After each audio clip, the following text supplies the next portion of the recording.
हरिओम। आदर्श शिक्षण संस्थान जोधपुर में ऑनलाइन क्लास में आप सभी का स्वागत और अभिनंदन है, जिसमें हम ऑनलाइन क्लास में जान रहे थे अध्याय 7 राज्य सरकार के बारे में, जिसमें अपन उच्च न्यायालय के बारे में जान रहे थे। किसके बारे में? उच्च न्यायालय के बारे में। ठीक है, अब अपन उच्च न्यायालय के गठन के बारे में जान चुके हैं। अब उसकी थोड़ी शक्तियां हैं, इस शक्तियों के साथ ही यह अध्याय समाप्त हो जाएगा। तो अपन भाग 8 में अपन जानेंगे उच्च न्यायालय की शक्तियों के बारे में। ठीक है, तो हम देखते हैं उच्च न्यायालय की शक्तियों में उच्च न्यायालय के मुख्य न्यायाधीश को कौन कौन सी शक्तियां प्राप्त है, उसके बारे में चर्चा करते हैं। तो सबसे पहले अपन देखते हैं प्रारंभिक क्षेत्राधिकार, फिर बाद में याचिका संबंधी क्षेत्राधिकार, फिर है अपीलीय क्षेत्राधिकार, फिर बाद में जानेंगे अभिलेख संबंधित, फिर प्रशासन संबंधित शक्ति, फिर है न्यायिक पुनर्लोकन संबंधित शक्ति। शुरुआत करते हैं अपन प्रारंभिक क्षेत्राधिकार के बारे में। प्रारंभिक का मतलब होता है जिसमें अपन देखते हैं मूल रूप से, क्या देखते हैं? मूल रूप से कौन कौन सी शक्तियां हैं, ठीक है, उच्च न्यायालय की। जिसमें देखते हैं सबसे पहला उच्च न्यायालय के मुख्य न्यायाधीश की शक्तियों में बताया जाता है कि संसद व विधानमंडल, संसद व विधानमंडल के सदस्यों को मतदान संबंधित विवाद का समाधान करने का कार्य कौन करता है? उच्च न्यायालय। तो अपन यदि आपकी संसद बोले तो लोकसभा राज्यसभा चुनाव से संबंधित, या विधान मंडल जिसमें विधानसभा और विधान परिषद, यदि संबंधित चुनाव संबंधी कोई विवाद है तो उन विवादों की सुनवाई उच्च न्यायालय करता है। ठीक है, तो इस प्रकार सदस्य इनके मतदान संबंधी विवादों को हम उच्च न्यायालय में मुकदमा दर्ज करवा सकते हैं। फिर बाद में इसके अलावा और भी शक्ति, जिसमें अपन देखते हैं नागरिकों के मौलिक अधिकार, नागरिकों के मौलिक अधिकार के संबंधित विवाद हैं, ठीक है, उन विवादों की भी सुनवाई कौन कर सकता है? उच्च न्यायालय का मुख्य न्यायाधीश। फिर बाद में इसी प्रकार अपन देखा जाए और भी ऐसे विवाद है, जैसे विवाह संबंधित विवाद है, ठीक है, और भूमि संबंधित विवाद है, उत्तराधिकारी संबंधित विवाद है। ऐसे सभी विवादों का समाधान कौन करता है? उच्च न्यायालय। ये आते हैं प्रारंभिक क्षेत्राधिकार में। ठीक है, दूसरा अपन देखते हैं याचिका संबंधित क्षेत्राधिकार। अब याचिका का मतलब होता है कि जिसे इंग्लिश में बोलते हैं रिट। क्या बोलते हैं? रिट। तो हमारे देश में याचिका संबंधित शक्ति किस किस को प्रदान है? एक तो उच्च न्यायालय के मुख्य न्यायाधीश को प्रदान है, एक है सर्वोच्च न्यायालय का मुख्य न्यायाधीश। उन दोनों को यह शक्ति प्रदान है। जैसे अपन देखते हैं उच्चतम न्यायालय के मुख्य न्यायाधीश को अनुच्छेद 32 के तहत ये शक्ति प्रदान है। कौन सी? याचिका संबंधी। जबकि उच्च न्यायालय को मुख्य न्यायाधीश को अनुच्छेद 226 के तहत ये शक्ति प्रदान है। अब ये शक्ति है क्या याचिका संबंधी शक्ति? उसके बाद देखिए, तो उच्च न्यायालय का मुख्य न्यायाधीश 5 प्रकार की रिट जारी कर सकता है। वो 5 प्रकार की कौन सी? एक, बंदी प्रत्याक्षीकरण, दूसरा परमादेश, तीसरा उत्प्रेक्षण,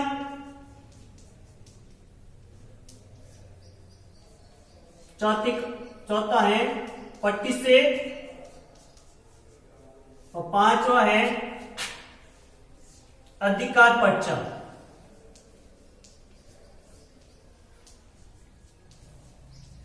ये 5 प्रकार की रिट जारी कर सकता है। जैसे कि हमने पिछले वीडियो में जाना भी था, जो पाठ अपन केंद्र सरकार पढ़ रहे थे, जिसमें सर्वोच्च न्यायालय की शक्तियों के बारे में जाना था, उसमें विशेष रूप से अपन शक्तियों के बारे में एक के बारे में विस्तार से देखा भी था। फिर भी मैं एक बार आपको बता देता हूं। बंदी प्रत्याक्षीकरण क्या? बंदी प्रत्याक्षीकरण वो होता है जिसमें यदि व्यक्ति को बंदी बना दिया जाता है पुलिस के द्वारा तो उसे 24 घंटे के अंदर अंदर न्यायालय के सामने प्रस्तुत किया जाता है। यदि वो नहीं, पुलिस 24 घंटे के अंदर उस बंदी को गिरफ्तार नहीं कर पाते हैं तो उच्च न्यायालय का न्यायाधीश उन पुलिस अधिकारियों के पर कानूनी कार्रवाई कर सकता है। इस प्रकार की शक्ति बंदी प्रत्याक्षीकरण कहलाती है, ठीक है, जो 24 घंटे के अंदर। फिर बाद में आता है परमादेश। परमादेश क्या? परमादेश वो होता है जो निम्न न्यायालय को, ठीक है, ऐसे अधीनस्थ न्यायालय होते हैं, ठीक है, ऐसे उच्च न्यायालय के द्वारा अपने निम्न न्यायालय को जो आदेश देता है, ठीक है, वो क्या कहलाता है? परमादेश। जबकि उत्प्रेक्षण क्या है? उत्प्रेक्षण क्या कहेंगे? उत्प्रेक्षण वो होता है जो जिला न्यायालय के द्वारा जो निर्णय सुना दिया जाता है उन निर्णयों की वापस जांच करवाकर पुनः उस पर सुनवाई करवाने का जो आदेश देता है वो क्या कहलाता है? उत्प्रेक्षण।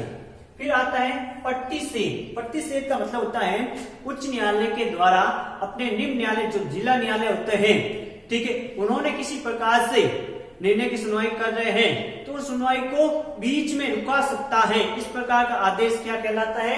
प्रतिषेध, ठीक है। जबकि अधिकार पर्चा वो होता है जिसमें उच्च न्यायालय अपने जिला न्यायालय को उनको अपने अधिकार में रहने के लिए कहता है कि वो अपने अधिकारों में रहकर, सीमाओं में रहकर कार्य करें, उस अधिकारों के बाहर कार्य न करें। इस प्रकार का भी आदेश जारी कर सकता है। ये सभी क्या कहलाती है? याचिका। ये उच्च न्यायालय को कौन से अनुच्छेद के तहत है? अनुच्छेद 226। और सर्वोच्च न्यायालय को कौन से? अनुच्छेद 32 में ये अधिकार प्रदान है। ये तो है याचिका संबंधित क्षेत्राधिकार। फिर बाद में आता है अपीलीय क्षेत्राधिकार। मतलब हम जिला न्यायालय के ऐसे कौन से निर्णयों के विरुद्ध हम अपील उच्च न्यायालय में कर सकते हैं, जो उच्च न्यायालय उन अपीलों की सुनवाई करता है। तो कौन कौन से? तो अपील संबंधित 3 प्रमुख अपील संबंधी अधिकार है, जिसमें सबसे पहला आता है सिविल संबंधित अपीलीय क्षेत्राधिकार। तो ध्यान रखना, सिविल संबंधित अपीलीय क्षेत्राधिकार। फिर दूसरा है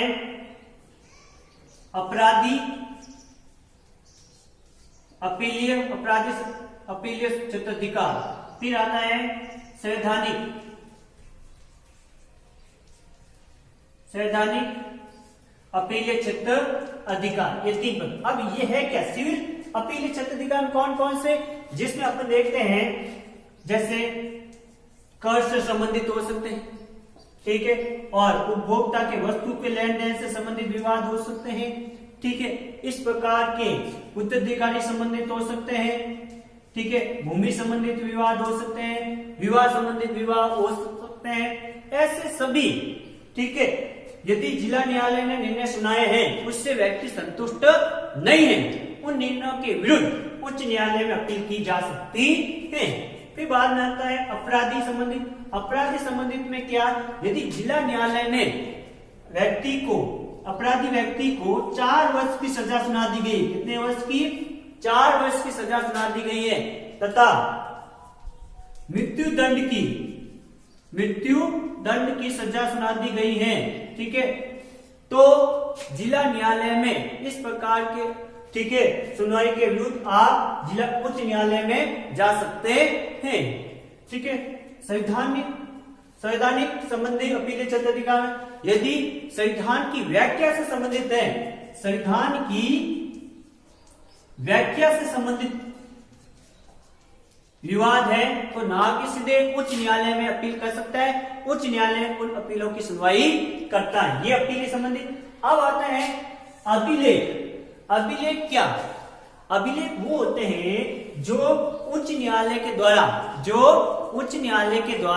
जो निर्णय सुनाए जाते हैं उनको लिखित रूप में रखा जाता है, और उन निर्णय की, ठीक है, यदि कोई अवहेलना करता है तो उच्च न्यायालय उनको दंडित करने का कार्य करता है, ठीक है, दंडित करने का कार्य करता है। कौन? उच्च न्यायालय। इसलिए अभिलेख वो न्यायालय होते हैं जो उच्च न्यायालय के द्वारा जो निर्णय सुनाए जाते हैं उनको लिखित रखा जाता है। यदि जिला न्यायालय उन निर्णयों की अवहेलना करता है तो उच्च न्यायालय इसको क्या कर सकता है, दंडित कर सकता है, जिसे अपन क्या बोलते हैं, अभिलेख न्यायालय। प्रशासन संबंधित शक्ति, तो राज्य में प्रशासन संबंधी शक्ति में राज्य में देख रेख का कार्य कौन करता है, उच्च न्यायालय। यदि निम्न न्यायालय सही तरीके से कार्य कर रहे हैं या नहीं कर रहे हैं, उनकी देख रेख का पूरा कार्य कौन करता है, उच्च न्यायालय। तो उच्च न्यायालय अपने देख रेख में निम्न न्यायालयों के कार्यों की जांच समय समय पर करता रहता है। इस प्रकार प्रशासन संबंधी शक्ति प्राप्त है किसको, उच्च न्यायालय। अब आता है अंतिम, न्यायिक पुनर्लोकन शक्ति। अब न्यायिक पुनर्लोकन शक्ति क्या है, तो न्यायिक पुनर्लोकन शक्ति ये शक्ति है जिसमें सरकार के द्वारा, किसके द्वारा, सरकार के द्वारा, सरकार कोई भी राज्य सरकार या केंद्र सरकार है, ठीक है, तो सरकार के द्वारा जो अपन देखते हैं हम राज्य सरकार देख रहे हैं, तो राज्य सरकार के संबंधित पढ़ेंगे तो विधानसभा के द्वारा ठीक है, ऐसा कोई कानून निर्माण किया गया है जो संविधान के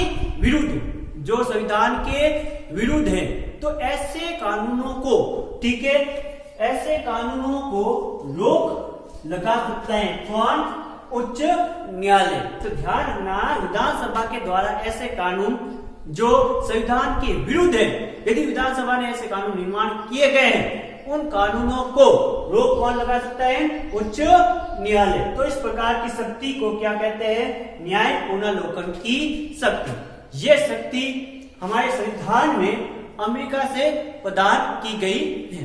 ये तो था उच्च न्यायालय की शक्तियों के बारे में, ठीक है। इस पार्ट ये पार्ट समाप्त होता है राज्य सरकार के बारे में। आगे के वीडियो में अगला अध्याय करेंगे। आप सभी से, भैया बहनों से निवेदन है वो अधिक से अधिक, ठीक है, इस वीडियो को लाइक करें।